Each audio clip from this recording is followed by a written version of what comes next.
C'est l'histoire d'un gars qui rentre chez lui après sa journée de cours.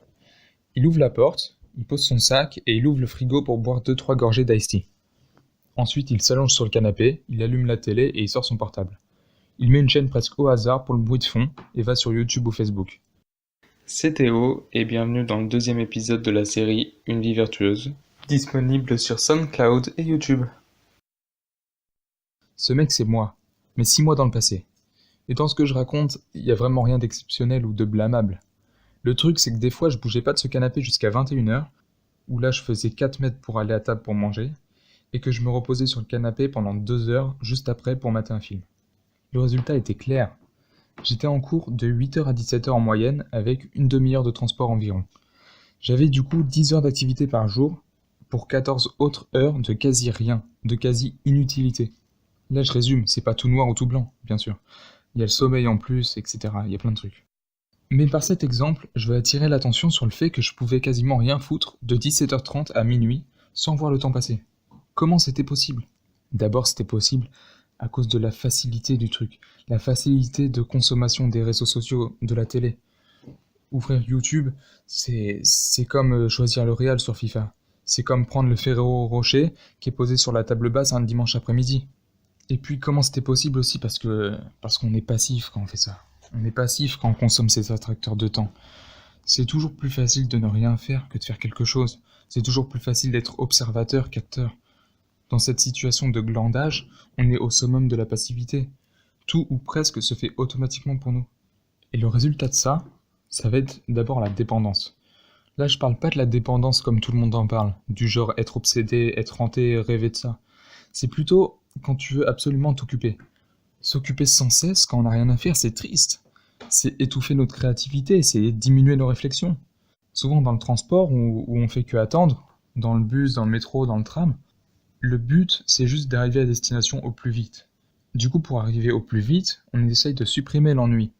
Et là, du coup, on sort notre phone et on remplit notre cerveau, on donne de l'attention, parce qu'on ne veut pas la garder pour nous, cette attention. Du coup, sans notre phone, on ne sait pas quoi regarder, on ne sait pas où regarder. Et le résultat de ça, ça va être la peur de l'ennui en fait. L'ennui, c'est négatif dans notre tête. C'est vie de merde. Mais la vie de merde, c'est plutôt, au final, d'essayer de se convaincre qu'on a toujours plein de trucs importants, plein de trucs géniaux à faire, alors que c'est faux. Et puis du coup, c'est aussi un peu la peur de se retrouver qu'avec soi-même. Soi-même, c'est souvent l'inconnu, le bizarre, la frustration. Ça, c'est un peu ce que disait Freud. Soi-même, c'est la métaphore de l'iceberg. Tu vois que la partie émergée. Et puis du coup, ce qu'il va y avoir, c'est un gâchis énorme de temps. 5, 6, 7 heures par jour, c'est énorme. Et pendant les vacances, je me rappelle, ça pouvait grimper. C'était fou. D'ailleurs, d'après une étude de médiamétrie, les Français regardent 4 heures la télé par jour. Et on check notre phone 50 fois par jour, les 18-24 ans. Ce gâchis de temps, c'est une perte notable sur tes loisirs, sur tes objectifs, sur tes ambitions, sur ton évolution. Le progrès, c'est un travail. Si quelque chose est trop facile, c'est que tu progresses pas, que t'apprends pas. Dans cette situation de Candy Crush dans le bus, tu te rapproches de la mort sans avoir pris de valeur. C'est le pire truc qui puisse arriver, ça. On dit que quand on grandit, on évolue, on prend de l'expérience, on prend de la valeur. Ouais, c'est pas faux. Mais il y a différentes vitesses pour le faire. Et à ce moment-là, t'es au point mort. Voilà ce que c'est le résultat de tout ça. Si t'as pas l'intention de devenir meilleur, d'avoir plus de confiance, d'être plus libéré, d'être plus libre, d'être plus intelligent, d'être plus heureux, ça n'a pas d'intérêt.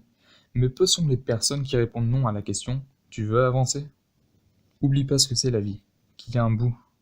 D'ailleurs, imagine la vie comme si t'étais dans une voiture qui se conduit toute seule. Mais le genre de voiture, tu vois, pas encore à la pointe de la technologie. Un concept car en gros. Tu fais des kilomètres et des kilomètres, en évitant les accidents, en évitant tous les sens interdits, etc. Mais tu sais bien que c'est un danger ambulant cette caisse.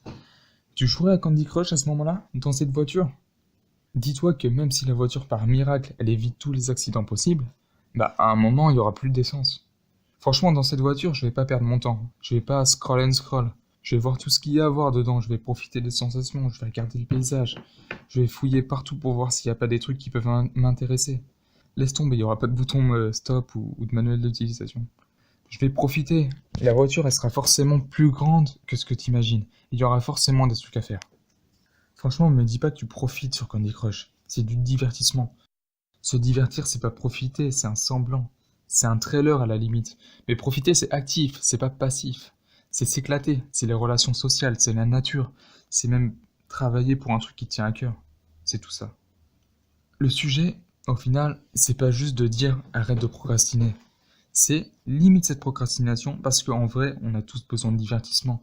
Et si c'est pour toi du divertissement, bah continue. Mais juste, faut limiter. Le sujet, c'est plutôt donc de limiter et d'utiliser le temps dégagé à bon escient. Et là, encore une fois, c'est très banal ce que je dis, mais les solutions doivent venir de toi. Toi-même, c'est ce qui vaut le coup pour toi. Mais si jamais tu sais pas, bah utilise ces quelques minutes dégagées par ton autodiscipline pour rien, pour ne rien faire. Ne rien faire va au final beaucoup plus t'apporter que faire. Surtout si t'as perdu l'habitude de ne rien faire. Ne rien faire, ça prend pas beaucoup de temps. Laisse-toi quelques minutes, quelques secondes. Pour conclure, se dégager du temps sur les attracteurs de temps, sur du bullshit, ça vaut le coup. Et ce temps dégagé, il te servira d'abord à ne rien faire, puis, si tu veux, à faire des trucs qui comptent.